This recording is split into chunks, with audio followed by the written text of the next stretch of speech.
दोस्तों, आप सबको बहुत सारा धन्यवाद कि आप मेरे चैनल को लाइक, शेयर और सब्सक्राइब करते हैं। आज का सुविचार, अगर आप अपने जीवन को बेहतर बनाना चाहते हैं तो लोगों के मन की नहीं, अपने मन की सुने। चलिए बढ़ते हैं आज की कहानी की ओर। आखिर क्यों हनुमान जी ने भीम को दिए अपने शरीर के 3 बाल? महाभारत की पौराणिक कहानियाँ हम सब बचपन से ही सुनते आ रहे हैं, लेकिन कुछ कथाएं ऐसी हैं जिन्हें आपने बहुत कम सुना होगा। ये कथाएं अपने आप में अद्भुत हैं।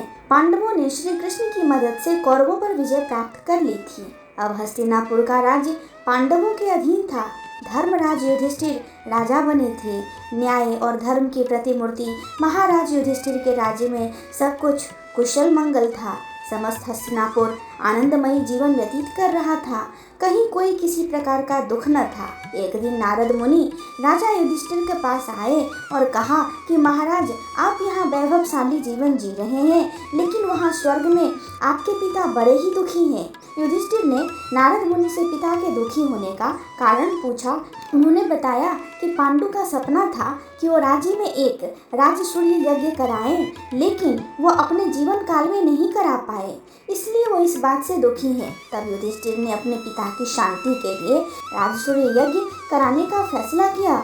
इस यज्ञ में वो ऋषि पुरुष मृगा को बुलाना चाहते थे। ऋषि पुरुष मृगा भगवान शिव के परम भक्त थे। उनका ऊपर का हिस्सा पुरुष का था और नीचे का हिस्सा मृग का यानी हिरण का था, इसलिए उनका नाम पुरुष मृगा था। युधिष्ठिर ने अपने छोटे भाई भीम को आज्ञा दी कि वह ऋषि पुरुष मृगा को ढूंढकर लाएं ताकि यज्ञ संपन्न हो सके।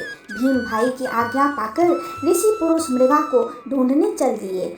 एक जंगल से गुजरते हुए भीम को पवन पुत्र हनुमान दिखाई दिए। क्योंकि भीम भी वायु के पुत्र थे, तो इस नाते हनुमान और भीम दोनों भाई हुए। हनुमान जी ने अपने छोटे भाई भीम को अपने शरीर के 3 बाल दिए और कहा, ये बाल तुमको मुसीबत से बचाने में मदद करेंगे।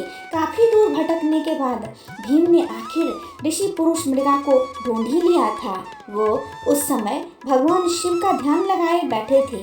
भीम ने जब उन्हें राजसूय यज्ञ में चलने की बात कही तो वे तैयार हो गए, लेकिन उन्होंने भीम के सामने एक शर्त रखी।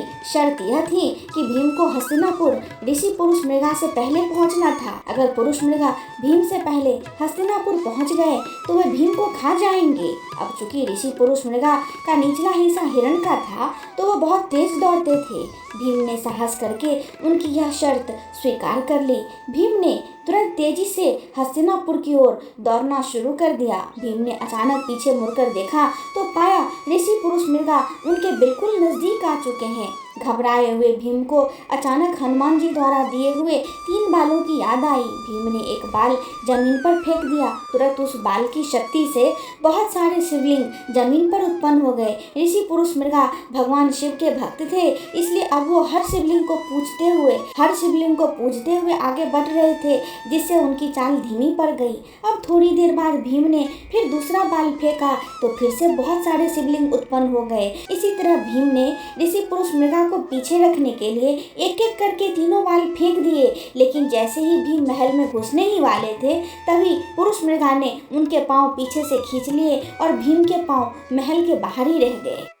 अब पुरुष मृगा भीम को खाने के लिए जैसे ही आगे बढ़े, तुरंत वहां राजा युधिष्ठिर और भगवान कृष्ण आ गए। तब ऋषि पुरुष मृगा ने युधिष्ठिर से कहा कि अब आप ही न्याय करें। राजा युधिष्ठिर ने अपना फैसला सुनाया कि भीम के सिर्फ पांव ही महल से बाहर थे, इसलिए आप भीम के सिर्फ पैर खा सकते हैं। युधिष्ठिर के इस न्याय से पुरुष मृगा बहुत खुश हुए। उन्होंने भीम को जीवन दान दिया। फिर मंगल पूर्वक राजसूय यज्ञ संपन्न हुआ और ऋषि पुरुष मृगा सबको आशीर्वाद देकर अपने रास्ते निकल गए। दोस्तों, आपको ये कहानी कैसी लगी मुझे कमेंट में जरूर बताएं। मैं फिर अगले दिन आऊंगी अगली कहानी के साथ। तब तक के लिए धन्यवाद।